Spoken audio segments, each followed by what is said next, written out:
नमस्कार और स्वागत है। बिहार विधानसभा चुनाव 2025 के लिए राजनीतिक दलों द्वारा अब उम्मीदवारों की घोषणा का भी सिलसिला जारी हो चुका है।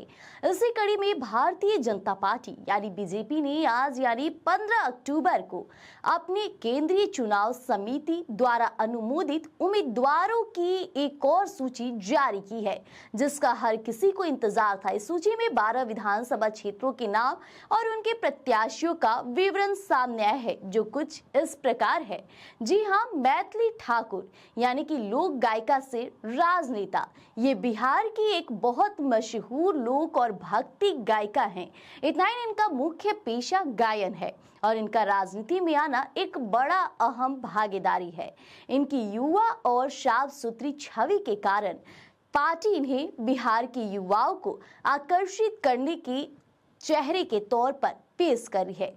वहीं आपको बता दें कि हाई घाट से श्री रामचंद्र प्रसाद, मुजफ्फरपुर से रंजन कुमार, गोपालगंज से सुभाष सिंह और बनियापुर से केदारनाथ सिंह, छपरा से छोटी कुमारी, तो वहीं बता दें सोनपुर से विनय कुमार सिंह और रोसड़ा से वीरेंद्र कुमार, जी हां, बाढ़सिया राम सिंह। वहीं आपको बता दें अगियाओं से महेश पासवान, शाहपुर राकेश ओझा और बक्सर से आनंद मिश्रा। जी हाँ, अगर बात किया जाए तो मैथिली ठाकुर कल देखा भी गया कि भारतीय जनता पार्टी ने उन्हें ज्वाइन कराया, जिस दौरान खुद बिहार बीजेपी प्रदेश अध्यक्ष दिलीप जायसवाल इस वक्त मौजूद थे। ऐसे में उनकी भूमिका बिहार में युवा और स्वच्छ छवि, सांस्कृतिक प्रतिमा के प्रति और भी ज्यादा पेश किया है। ऐसे में उनकी राजनीतिक रूप की बात कर लिया जाए तो प्रभाव युवा मतदाताओं और महिला मतदाताओं को आकर्षण करने का एक स्रोत बन सकती हैं। उनकी गायकी से लोग काफी हमेशा से खुश रहते हैं और उनकी तरफ उनका प्रेम भी बना रहता है। यदि प्रचार एवं पार्टी तंत्र उन्हें स्वयं संसाधन भी दे दे तो पार्टी को एक नई पहचान भी दे सकती है, क्योंकि नया चेहरा नया जोश का संदेश लेकर आई हैं। वहीं बात किया जाए रंजन कुमार, जो मुजफ्फरपुर से उम्मीदवार घोषण हुए हैं, उनका भाजपा के स्थानीय कार्यकर्ताओं में से एक माने जाते हैं और हो सकता है कि उन्होंने पिछली पंचायत या क्षेत्रीय राजनीति में जो सक्रिय भूमिका निभाई है, इसके कारण उन्हें आगे की जिम्मेदारी दी गई है। ऐसे में जैसी महत्वपूर्ण सीट पर पार्टी पहले से मजबूत है और यहाँ पार्टी उम्मीद करेगी कि रंजन कुमार पार्टी के ब्रांड और संगठनात्मक समर्थन का लाभ ले सके।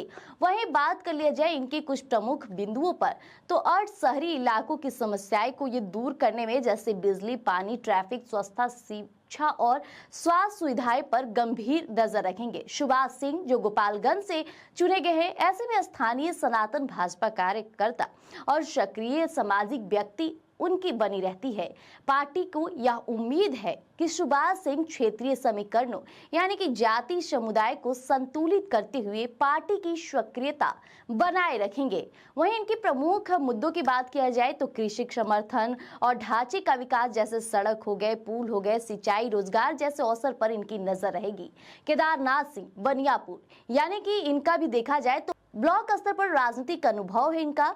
भाजपा को उम्मीद होगी कि केदारनाथ सिंह स्थानीय स्तर पर पार्टी संगठन को मजबूत कर सकेंगे और मतदाताओं को जोड़ भी सकेंगे। ऐसे में प्रमुख बिंदु रहेगी कि ग्रामीण विकास, बिजली, पानी, सड़क समर्पक जैसी तमाम चीजों से अवगत कराएंगे लोगों को। वहीं छोटी कुमारी, जहां छपरा से उन्हें उम्मीदवार घोषित किया गया है, ऐसे में बता दें कि महिला प्रतिनिधित्व को ध्यान में रखते हुए यह नाम चुना होगा, क्योंकि जिस तरह से छोटी कुमारी का भी वर्चस्व महिलाओं के प्रति हमेशा से एक मजबूत पहल रही है।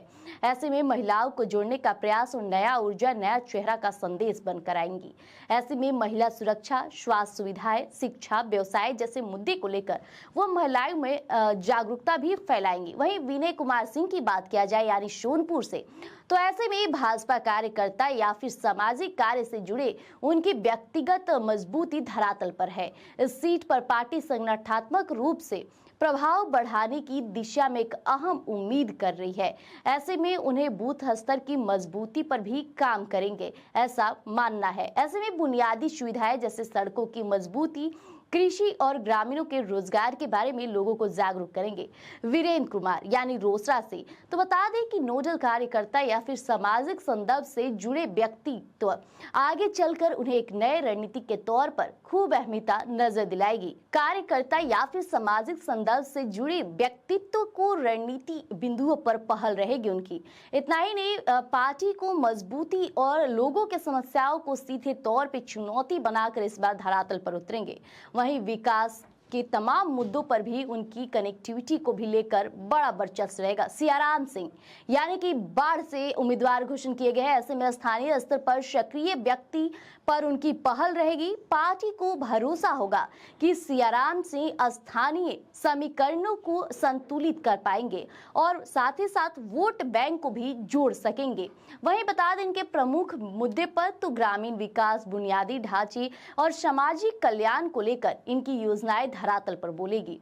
वहीं महेश पासवान जो अगियाव से प्रत्याशी घोषित किए गए हैं। ऐसे में पासवान दलित समर्थक की एक मजबूत वोट बैंक बीजेपी के पाले में आएगा, यानी कि अपने समुदाय को मजबूती से धरातल पर लाना और दलित आवाज को जोड़ने, साथ ही साथ बीजेपी की छवि को व्यापक बनाने का प्रयास यहाँ पे है। वहीं आपको बता दें इनके मेन मुद्दों को तो आरक्षण, पिछड़ी जमीनी समस्याएं, विकास योजनाएं में काफी अहम रहेंगे। राकेश कुमार जो शाहपुर से है तो बता दें कि पार्टी के दलित पिछड़ा वर्ग समीकरणों को संतुलित करने की भूमिका इनकी रहेगी। वहीं मुख्य बिंदुओं की बात कर ली जाए तो शाहपुर जैसे इलाके में स्थानीय पहचान और कनेक्शन महत्वपूर्ण होंगे। वहीं राकेश ओझा को संगठन और प्रकार माध्यमों से सक्रियता भूमिका निभाने में होगी। वहीं इनकी मजबूत पकड़ की बात की जाए तो शिक्षा, स्वास्थ्य जैसे व्यवस्थाओं पर भी वर्चस्व रहेगा। अब रहे आनंद मिश्रा बक्सर से, जहां कहा जाए तो बिहार क्षेत्र से जिस तरह से उनकी भूमिका पहले से ही मजबूत है धरातल पर, ऐसे में बक्सर में ऐतिहासिक तौर पर भाजपा या एनडीए का आधार और मजबूत होगा। और एक नए चेहरे हैं, बीजेपी हाल ही में ज्वाइन किए थे। ऐसे में उनका वर्चस्व धरातल पर भी है क्योंकि पढ़े लिखे आईपीएस में से एक हैं। आनंद मिश्रा खुद एक आईपीएस अधिकारी रहे हैं तो लोगों का भरोसा उन पर कायम है। तो ये थे जो भाजपा ने आज 12 उम्मीदवारों के नाम घोषित किए गए हैं। ऐसे में भाजपा धरातल पर अपनी मजबूती पेश कर रहा है और हमने पहले भी लगातार कहा था कि भाजपा ने जो भी बैठक की उसमें उनका एक ही बयान बार बार सामने आना कि इस बार कैंडिडेट की जो सिलेक्शन प्रोसेस है वो परफॉर्मेंस बेस है। और जिस तरह से कैंडिडेट्स के नाम सामने आ रहे हैं इसमें साफ तौर पे आप देख सकते हैं कि हर किसी को चुन चुन कर जगह दी गई है। तो फिलहाल के लिए हमारे साथ बने रहिएगा स्वराज पोस्ट पर। पल पल अपडेट हम आपको यूं ही साझा करते रहेंगे। धन्यवाद।